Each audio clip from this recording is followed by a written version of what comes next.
Assalamualaikum warahmatullahi wabarakatuh.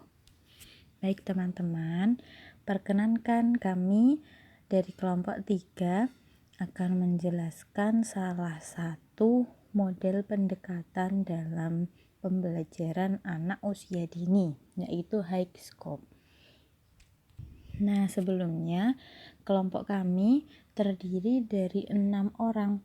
Yang pertama ada Anggita Salma, Dian Kumalasari, Amelia Marcelina, Arina Rifki, Khadijah, dan Kalisya Ramadhani.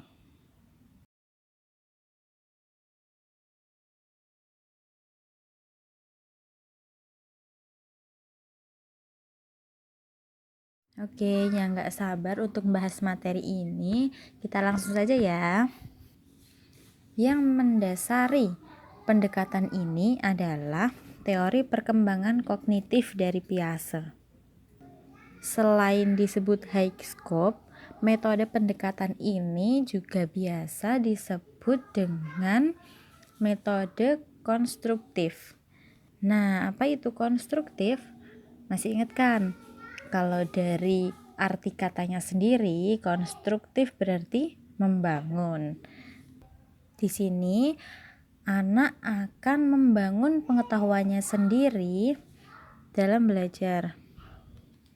Secara umum, menurut George Morrison dalam bukunya Dasar-Dasar Pendidikan Anak Usia Dini, terdapat 3 prinsip dalam pendekatan high scope ini. Yang pertama, yaitu adanya partisipasi aktif dari anak. Kemudian, perencanaan harian berdasar perkembangan dan observasi seksama. Yang ketiga, tujuan dan materi sejalan dengan perkembangan anak. Gitu ya. Nah, nanti lebih jelasnya tentang kurikulum, kemudian bagaimana pengaplikasiannya akan dijelaskan oleh teman-teman. Tentunya dalam presentasi ini. Dalam proses pembelajaran, yang menjadi ciri utama dari pendekatan ini adalah adanya metode plan, do, and review. Nah, kalau diartikan dalam bahasa Indonesia, berarti artinya rencanakan, lakukan, kemudian kaji. Nah, ketiga kegiatan tadi dilakukan oleh guru dan juga anak. Jadi dari mulai merencanakan, anak juga dilibatkan. Melakukan, iyalah karena objeknya adalah anak ya. Nah, kemudian nanti setelah melakukan kegiatan, anak juga diajak untuk mengevaluasi, mengkaji, mereview dari kegiatannya tadi. Apakah dari perencanaan sampai melakukan kegiatan adakah kesalahan atau sesuai tidak sih realisasinya sama rencananya tadi? Nah, gitu. Kemudian di sana juga anak bisa menceritakan bagaimana pengalamannya dengan teman-teman, atau bisa juga anak memberikan ide masukan untuk kegiatan berikutnya gitu. Nah, dengan melibatkan anak dalam ketiga aktivitas ini, suasana kelas akan hidup. Jadi di sana anak-anak dilatih untuk aktif dalam memberikan saran, menanggapi, bertanya. Nah, begitu ya. Kemudian dari merencanakan itu sendiri, anak akan belajar bagaimana sih ketika ia memberikan atau mengungkapkan idenya kepada orang dewasa atau teman-temannya. Nah, kemudian anak juga belajar bagaimana mengklarifikasi ide mereka dan memikirkan untuk caranya bagaimana biar supaya ide-ide mereka itu bisa terrealisasi, begitu ya.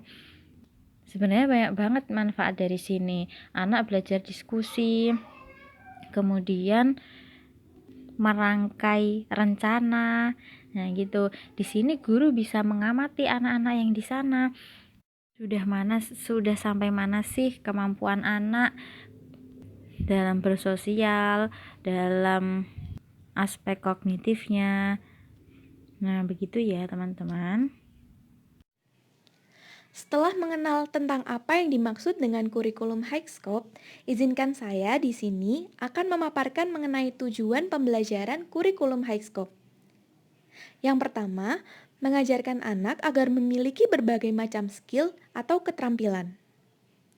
Kurikulum High-Scope mengajarkan anak agar memiliki berbagai macam skill atau keterampilan seperti problem solving atau pemecahan masalah, interpersonal, serta komunikasi yang sangat penting untuk kehidupan bermasyarakat nantinya. Kurikulum High-Scope juga mengajarkan anak untuk bertanggung jawab, percaya diri, serta memiliki sikap inisiatif. Yang kedua, mengupayakan anak untuk berkembang dalam berbagai bidang. Tujuan penggunaan kurikulum High-Scope adalah menstimulasi atau merangsang berbagai perkembangan anak, karena semua aspek perkembangan anak dianggap sangat penting.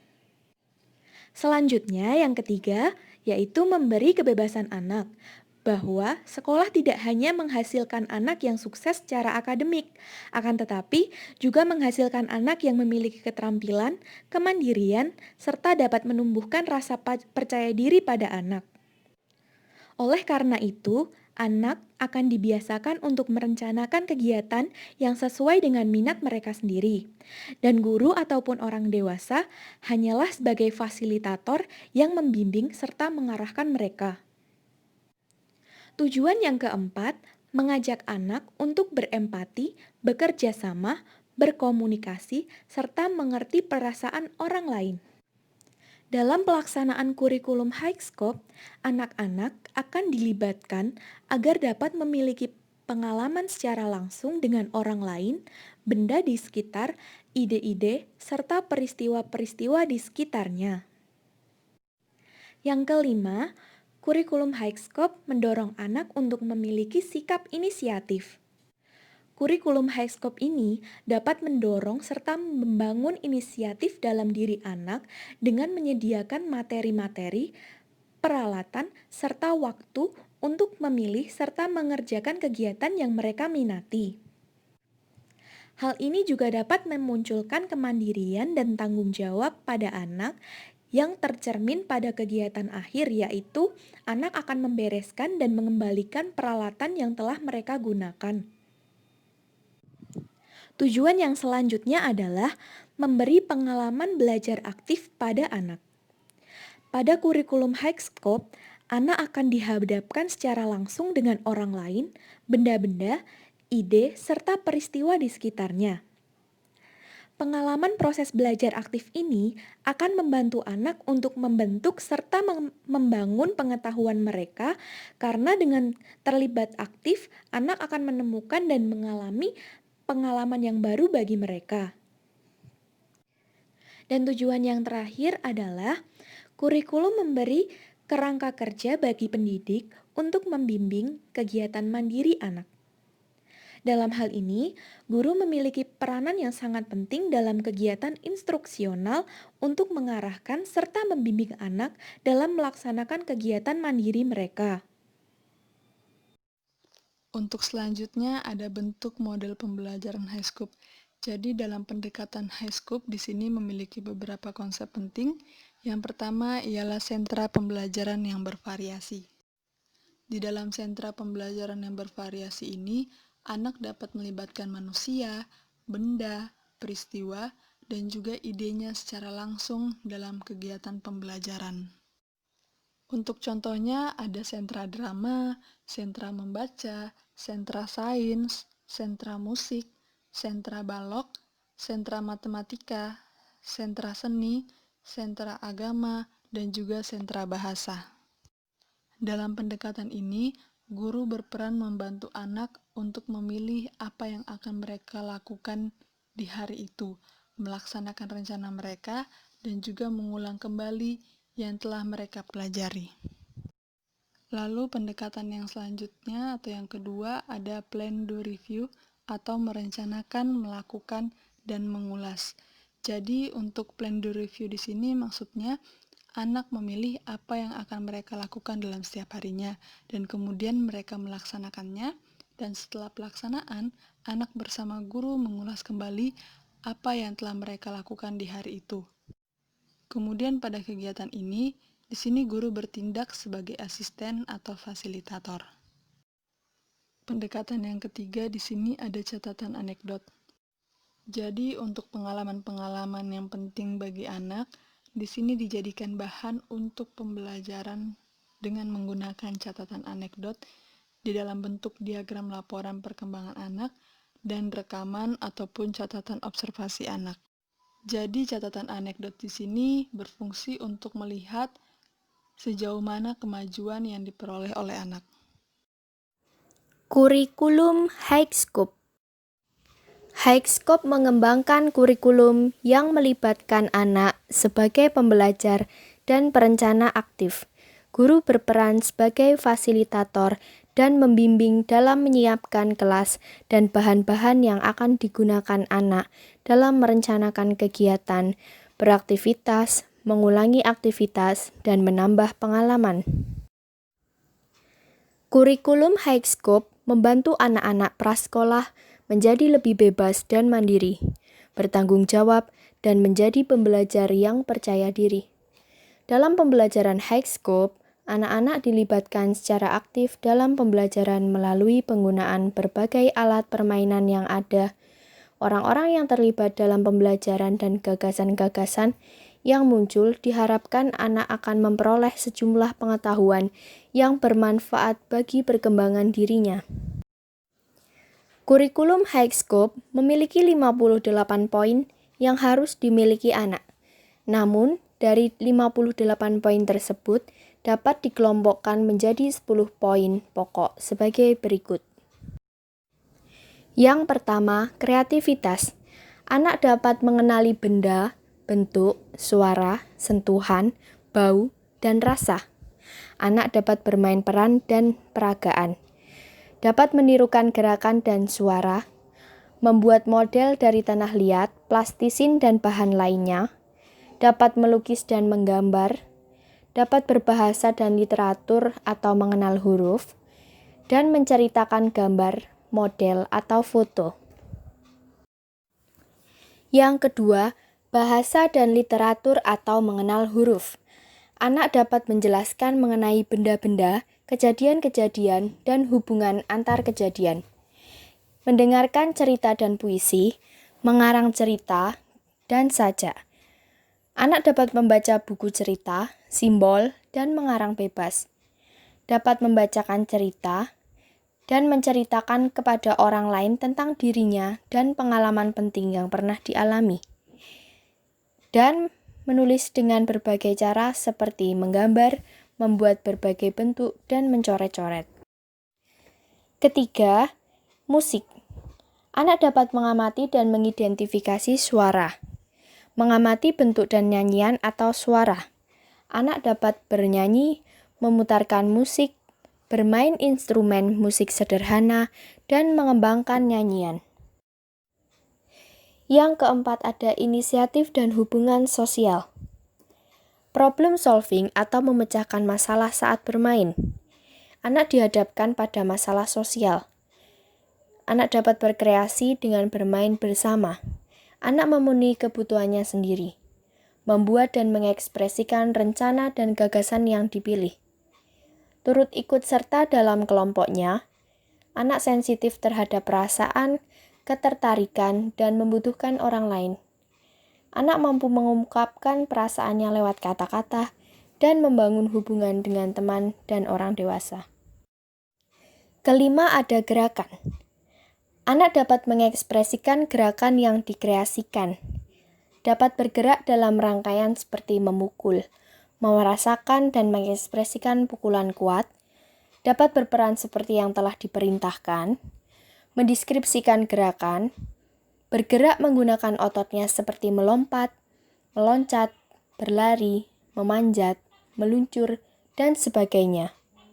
Anak dapat menekuk, memutar-mutar dan menggoyang-goyangkan satu lengan, serta anak dapat bergerak dengan menggunakan benda. Poin yang selanjutnya yaitu klasifikasi. Yang pertama, menggunakan dan menjelaskan sesuatu yang berbeda. Kedua, menjelaskan karakteristik benda tertentu. 3. Membedakan dan mendeskripsikan bentuk. 4. Mengeksplorasi dan mendeskripsikan persamaan dan perbedaan suatu tanda tertentu. Dan yang terakhir, memilih dan menjodohkan. Poin selanjutnya adalah angka. Yang pertama, menyusun dua objek satu per satu.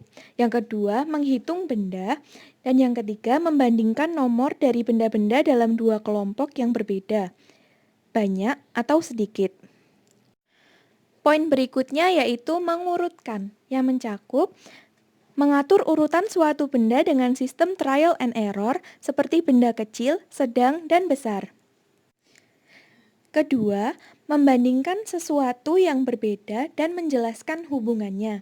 Dan yang terakhir, membandingkan antara mana yang lebih panjang dan mana yang lebih pendek, lebih besar, atau lebih kecil. Selanjutnya, konsep ruang yang mencakup menjelaskan posisi yang telah ditunjukkan seperti bangunan dan benda yang di sekitarnya. Yang kedua, menginterpretasikan hubungan antara menggambar, gambar, dan foto. Yang ketiga, mengisi dan mengosongkan. Yang keempat, mengisi benda-benda secara bersamaan dengan bagian-bagiannya. Yang kelima, mengamati orang, tempat, dan benda-benda dari sudut yang berbeda.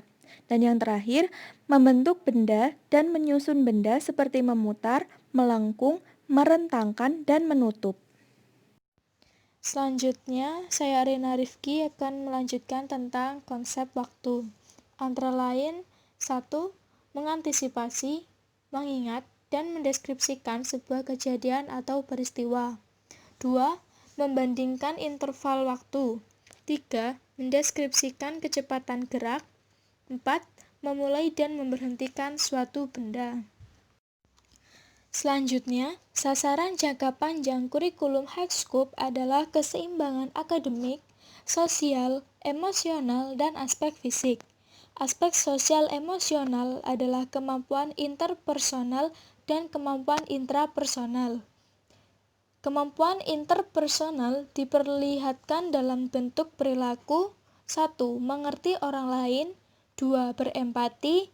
3. Bekerja sama. 4. Berkomunikasi. Dan yang kelima, rasa tanggung jawab. Selanjutnya, kemampuan intrapersonal dapat diperlihatkan dalam bentuk perilaku. 1. Percaya diri. 2. Kreatif. 3. Jiwa sosial kebajikan. 4. Kemandirian. Dan yang kelima, kritis. Selanjutnya, program Highscope memiliki perencanaan kegiatan yang sama untuk setiap hari, menyediakan kerangka kerja yang konsisten untuk orang dewasa dan anak. Rangkaian kegiatan disusun dalam siklus perencanaan, tindakan, review, atau plan, do, review. Kegiatan inti Highscope setiap harinya memberikan kebebasan kepada anak untuk 1. Mempertimbangkan minatnya. 2. Membuat rencana. 3. Mengikuti kehendaknya. Dan yang keempat, menggambarkan pengalaman. Di balik rangkaian rencana pelaksanaan review tersebut, pengaturan jadwal sehari-hari juga mengizinkan anak bertemu dan berkumpul dalam sebuah kelompok kecil atas inisiatif orang dewasa yang didasari oleh minat anak, kebutuhan, dan tingkat perkembangan mental anak, serta melibatkannya dalam sebuah aktivitas berdasarkan kelompok dalam berinteraksi sosial, musik, dan pergerakan fisik. Selanjutnya, guru-guru dalam kelas Highscope mencatat perilaku, pengalaman, dan minat anak. Mereka menggunakan catatan ini untuk menilai perkembangan dan merencanakan aktivitas yang akan datang untuk menunjang pertumbuhan dan perkembangan anak. Dalam proses asesmen, hal yang perlu diperhatikan antara lain sebagai berikut. 1. Perencanaan kelompok. 2. Catatan pengamatan harian. Dan yang ketiga, kumpulan catatan rekaman setiap semester. Catatan ini juga digunakan sebagai alat bantu orang tua untuk memahami perkembangan anak dari setiap pembelajaran yang telah dilaksanakan. Metode pembelajaran yang terdapat dalam hike atau scoop. Mata pelajaran dalam metode hike atau scoop yang ada dalam PAUD di Indonesia antara lain yaitu yang pertama merupakan pendekatan belajar, yang kedua perkembangan sosial dan emosional, yang ketiga perkembangan fisik dan kesehatan, yang keempat bahasa, literasi, dan komunikasi, yang kelima seni, yang keenam musik, yang ketujuh olahraga. Metode pembelajaran yang terdapat dalam hike atau scoop ini terbagi menjadi 4. Yang pertama yaitu metode belajar aktif, yang kedua interaksi orang dewasa dengan anak, yang ketiga lingkungan belajar, yang keempat rutinitas harian. Metode yang pertama yaitu metode belajar aktif. Yang dimaksud dengan metode belajar aktif yaitu anak-anak dilibatkan secara langsung atau dihadapkan dengan orang, benda, ide, dan kejadian. Nah, hal tersebut akan menjadi suatu pengalaman proses belajar yang akan membantu anak-anak untuk membentuk pengetahuan mereka mengenai belajar tentang konsep, membentuk atau membuat ide, menciptakan simbol, dan lain sebagainya. Yang kedua adalah interaksi orang dewasa dengan anak. Maksud dari interaksi orang dewasa dengan anak ini yaitu orang dewasa mengobservasi dan langsung berinteraksi dengan anak-anak untuk mencari tahu bagaimana pola pikir anak dan bagaimana anak itu bertingkah laku. Sebelum berinteraksi, orang dewasa pun harus mengetahui kondisi yang memungkinkan anak-anak itu untuk mengatur proses belajar mereka sendiri terlebih dahulu. Jadi, orang dewasa harus menyesuaikan waktu yang tepat agar tidak mengganggu proses belajar anak yang akan diajak berinteraksi. Yang ketiga merupakan lingkungan belajar. Nah, maksud dari lingkungan belajar ini sendiri yaitu lingkup dari lingkungan belajar sendiri secara keseluruhan adalah ruang kelas. Nah, ruang kelas sendiri harus diatur sedemikian rupa dalam 5 atau lebih area minat anak. Maksudnya, dalam ruang kelas atau lingkungan belajar itu disediakan blok-blok kecil ataupun ruangan kecil seperti area bermain balok, area rumah adat, dan lain sebagainya yang digambarkan secara jelas sehingga tidak membingungkan anak. Dan untuk bahan-bahannya pun sudah diatur sehingga memungkinkan anak untuk menemukan, menggunakan, dan mengembalikan ketika mereka sudah selesai menggunakannya. Jadi, antara blok satu dengan blok lain itu sudah memiliki ciri khas masing-masing. Mengenai lingkungan pembelajaran yang ada dalam pembelajaran hike atau scoop kurikulum harus memenuhi beberapa kriteria. Antara lain, yang pertama yaitu sekolah harus menyediakan lingkungan fisik pembelajaran dan fasilitas pembelajaran yang kondusif untuk belajar. Yang kedua, sekolah juga harus menyediakan ruang yang layak untuk melakukan seluruh program kegiatan. Yang ketiga, ruang harus disusun dalam area yang fungsional. Selain kriteria di atas, peralatan permainan anak, dan furniture di dalam sekolah hike atau scoop juga harus memenuhi kriteria tertentu. Kriteria yang pertama yaitu mendukung objektivitas pendidikan. Yang kedua, berdasarkan latar belakang budaya dan etnis anak. Yang ketiga, sesuai dengan usia, aman, dan mendukung kemampuan dan perkembangan setiap anak. Yang selanjutnya, mudah dijangkau, lalu dapat disimpan di tempat yang aman dan tetap dengan petunjuk yang jelas dalam kondisi yang baik. Dan yang terakhir yaitu rutinitas harian. Maksud dari rutinitas harian, sebagai orang dewasa, kita membuatkan atau mengajak anak untuk membuat bersama jadwal kegiatan harian rutin. Mulai dari kegiatannya harus seperti apa, bangun tidur jam berapa, mengerjakan tugas kapan, olahraga berapa lama, dan sebagainya. Jika setiap hari sudah ditentukan jadwal yang tetap bagi anak maupun orang dewasa, mereka pun juga akan disiplin, mandiri, dan konsisten pada setiap harinya. Dari rutinitas harian yang ada dalam hike atau scoop ini memungkinkan untuk anak secara mandiri seperti mengejar minatnya, membuat rencana ke depan seperti apa, mengikuti rencana yang telah ditentukan, lalu merenungkan pengalaman yang sudah dilaluinya. Apakah perlu diperbaiki ataupun sudah cukup dan bisa ditingkatkan.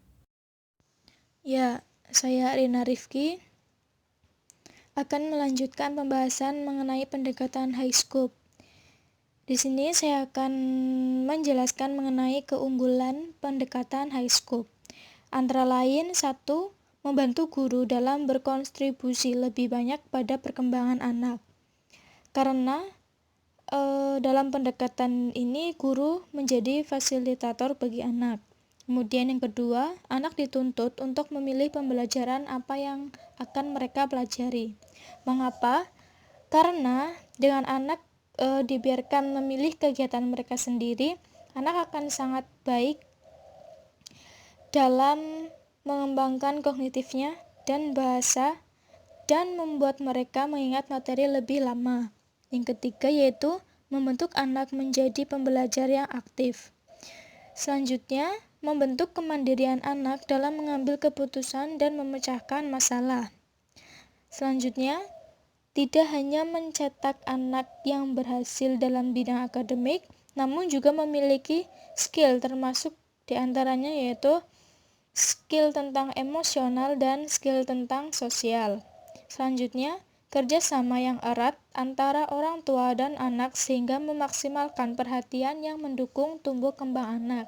Yang terakhir yaitu memiliki manfaat dalam jangka panjang bila diterapkan kepada anak-anak yang hidup dalam kemiskinan. Nah, itu tadi penjelasan dari kelompok kami ya. Apabila kurang jelas, yuk kita diskusikan bareng-bareng. Bisa kirim pertanyaan atau masukan di kolom komentar ya. Jangan lupa like, subscribe, dan komen di channel kelas kami. Oke, sekian. Wassalamualaikum warahmatullahi wabarakatuh.